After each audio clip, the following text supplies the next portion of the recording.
அனைவருக்கும் வணக்கம். மீண்டும் ஒரு புத்தக மதிப்புரையில் உங்களை சந்திப்பதில் மிக மகிழ்ச்சி. இன்றைக்கு நாம் மதிப்புரை செய்யவிருக்கிற புத்தகம் பொழுதுபோக்கு இயற்பியல். ரஷ்ய அறிவியல் எழுத்தாளரான திரு எகோ பெரல்மான் அவர்கள் எழுதிய ஒரு அருமையான புத்தகம். நிச்சயமாக அனைவரும் படித்து பார்க்க வேண்டிய புத்தகம். என்னுடைய அறிவியல் வாசிப்பில், என்னுடைய அறிவியல் எழுத்தில் ஒரு மாற்றத்தை ஏற்படுத்திய புத்தகம். நான் ஒரு இளம் அறிவியல் எழுத்தாளர். அறிவியல் சார் கட்டுரைகளை தொடர்ந்து எழுதி வருகிறேன், புத்தகங்களையும் எழுதி வருகிறேன். என்னுடைய வாழ்க்கையில் என்னுடைய அறிவியல் எழுத்தில் மாற்றத்தை ஏற்படுத்திய புத்தகங்கள் மற்றும் நூல்களை தொடர்ந்து பகிர்ந்து வருகிறேன். அந்த வரிசையில இன்றைக்கு நாம பார்க்க போறது பொழுதுபோக்கு இயற்பியல் பாகம் 1, பாரதி புத்தகாலயத்தின் வெளியீடு இந்த புத்தகம். வெங்கட சுப்பிரமணியம் அவர்கள் இந்த புத்தகத்தை தமிழில் மொழிபெயர்த்திருக்கிறார்கள். இயற்பியல் அப்படின்னா உங்களுக்கு என்னன்னு தோணும்? அதிகப்படியான சமன்பாடுகள் கொண்ட ஒரு சப்ஜெக்ட், புரிந்து கொள்வதற்கு ரொம்பவும் கடினமானது. ஏதோ வித்தியாசமான இக்குவேஷன்ஸ் எல்லாமே இருக்கும். அன்றாட வாழ்க்கையில் இயற்பியலுக்கும் சம்மந்தம் இல்லாதது போலலாம் இருக்கும். ஏதோ நியூட்டன் கிராவிட்டியை வரையறுத்திருப்பார், விமானம் போறதுக்கு திசை வேகம் என்று ஒன்றை சொல்வார்கள், பில்டிங் இப்படித்தான் கட்டப்பட வேண்டும் என்றெல்லாம் சொல்வார்கள். ஆனால் நிஜ வாழ்க்கையில் நான் இயற்பியல் படித்திருக்கிறேன், ஆனால் என்னால் புரிந்து கொள்ள முடியவில்லை என சொல்பவர்கள் அதிகம்.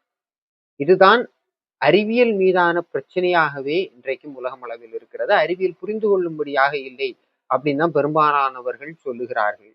ஆனால் இந்த புத்தகத்தை நீங்கள் படித்தால் அறிவியல் மீதான உங்களின் கண்ணோட்டம் நிச்சயமாக மாறும். இந்த ஆசிரியரை பற்றி சொல்ல போனால், இவர் வாழ்ந்த காலம் 1882 பிறந்து 1942 2ஆம் உலக போர் காலத்தில் பஞ்சத்தால் உயிரிழந்தவர் திரு எகோ பெரல்மான் அவர்கள். போலாந்து நாட்டில் பிறந்தவர், ஒரு ரஷ்ய அறிவியல் எழுத்தாளர். அதே போல நாட் ஓன்லி இது ஆங்கிலத்துல பிசிக்ஸ் ஃபார் என்டர்டெயின்மெண்ட் அப்படின்னு இருக்கும், அல்ஜிப்ரா ஃபார் என்டர்டெயின்மெண்ட், பொழுதுபோக்கு இயற்கணிதம்னு ஒரு புத்தகத்தை எழுதியிருக்கிறார் எகோ பெரல்மான். இயங்கியல், வானியல், இதை பற்றியெல்லாம் புத்தகங்களை எழுதியிருக்கிறார். எல்லாமே இந்த வாசிக்கக்கூடிய நடையில தான் இருக்கும்.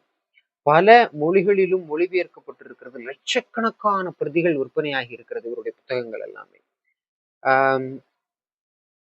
1942 872 நாட்கள் ஸ்டாலின்கிராட் முற்றுகையில் உயிர் நீத்த பல்லாயிரம் மக்கள்களுள் பெரல்மானும் ஒருவர். 1913ஆம் ஆண்டு இந்த புத்தகம் வெளியானது. இன்றிலிருந்து பார்த்தால் 113 வருடங்களுக்கு முன்பு இதனுடைய மேனுஸ்கிரிப்ட் வெளியாக இருக்கிறது. யோசித்து பாருங்கள். இன்னும் இந்த புத்தகத்துல அப்படி தெரிஞ்சுக்கிறதுக்கு என்ன இருக்குது? இந்த 113 வருஷத்துல அறிவியல் எங்கேயோ வளர்ந்து விட்டது, இந்த புத்தகத்துல அப்படி படித்து தெரிந்திருக்கிற என்ன இருக்குதுன்னு கேட்டீங்கன்னா, நிறைய பரிசோதனைகளை எகோ பெரல்மான் குறிப்பிடுகிறார்.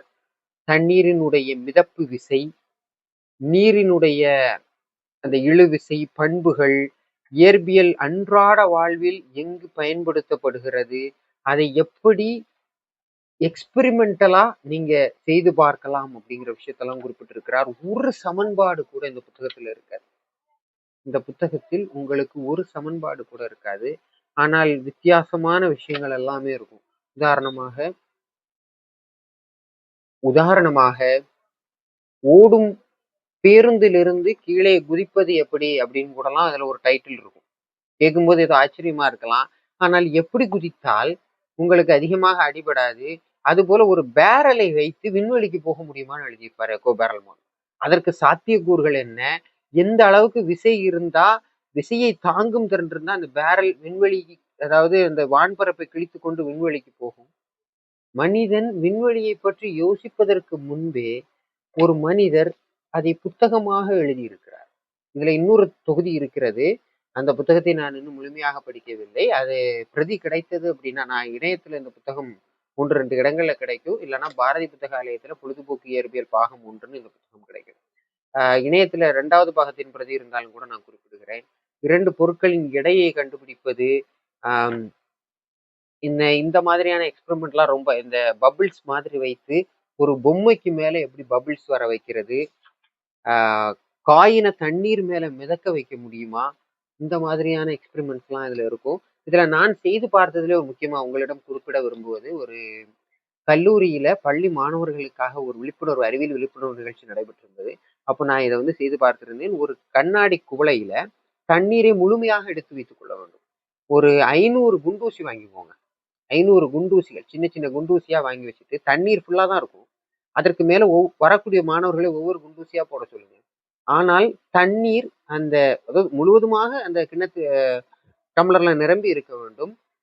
நீங்க எவ்வளவுதான் குண்டூசியை போட்டாலும் ஒவ்வொரு குண்டூசியாக போடணும். எவ்வளவுதான் குண்டூசி போட்டாலும் ஒரு சொட்டு தண்ணீர் வெளியில வராது. கப்பு முழுவதும் குண்டூசியால நிறைஞ்சிரும். ஆனா தண்ணீர் வெளில வராது. எப்படின்னு கேட்கறதுக்கு ஆச்சரியமா இருக்குதா? இந்த புத்தகத்தை படித்து பாருங்கள் தெரியும். இது போல இன்றைய காலகட்டத்திலும் மாணவர்கள் அறிவியலில் தெரிந்து கொள்ள வேண்டிய எத்தனையோ விஷயங்கள் இந்த புத்தகத்தில் இருக்கிறது. ஆர்க்கிமிடிஸ் தொடங்கி ஏகோபித்த விஷயங்கள். அது போல இன்னைக்கு கூட இணையத்துல ஃப்ரீ எனர்ஜியை உருவாக்கலாம் அப்படின்னு சில போலி வீடியோஸ் எல்லாம் சுத்திட்டு இருக்குது. அதெல்லாம் அந்த காலத்திலேயே இருந்த போலி அறிவியல் அப்படிங்கிறத எக்கோ பெரல்மான் அவர்கள் மிக தெளிவாக இந்த புத்தகத்தில் கொடுத்திருக்கிறார். அதாவது ஃப்ரீ எனர்ஜி ஜெனரேட்டர்ஸ் சொல்லுவாங்க. 2 சைடு 2 காந்தத்தை வச்சுக்கிட்டு இப்படி ஒரு வீல் சுத்தும். எந்தவித வேலையும் செய்யாமல் உங்களுக்கு எலக்ட்ரிசிட்டி கிடைக்கும்னா இந்த காலத்திலையும் பொய் புரட்டுகள் சொல்பவர்கள் இருக்கிறார்கள். அதை பற்றி அன்றே விழிப்புணர்வு கொடுத்திருக்கிறார் திரு எக்கோ பெரல்மான் அவர்கள். நிச்சயமாக அறிவியல் மீது ஆர்வம் கொண்ட ஒவ்வொருவரும் படிக்க வேண்டிய ஒரு புத்தகம். இந்த புத்தகத்தை கனியம் அறக்கட்டளையினுடைய பொறுப்பாசிரியர் திரு சீனிவாசன் அவர்கள் எனக்கு பரிந்துரை செய்திருந்தார். ஒரு 1.5 வருஷத்துக்கு முன்னாடி சார் எனக்கு இந்த புத்தகத்தை பரிந்துரை செய்திருந்தார். நான் ஒரு அறிவியல் எழுத்தாளராக என்னுடைய பயணத்தை தொடங்கி அடுத்தடுத்த நிலைகளுக்கு பயணித்ததில் என்னுடைய அறிவியல் மனப்பான்மையை மாற்றி அமைத்ததில் இந்த புத்தகம் ஒரு முக்கியமான இடத்தில் இருக்கும். தொடர்ந்து வாய்ப்பு கிடைத்தால் படித்து பாருங்கள். மற்றும் ஒரு புத்தக மதிப்புரையில் அடுத்த வாரம் உங்களை சந்திக்கிறேன். நன்றி, வணக்கம். நான் உங்கள் ஸ்ரீ காளீஸ்வரர், இளம் அறிவியல் எழுத்தாளர்.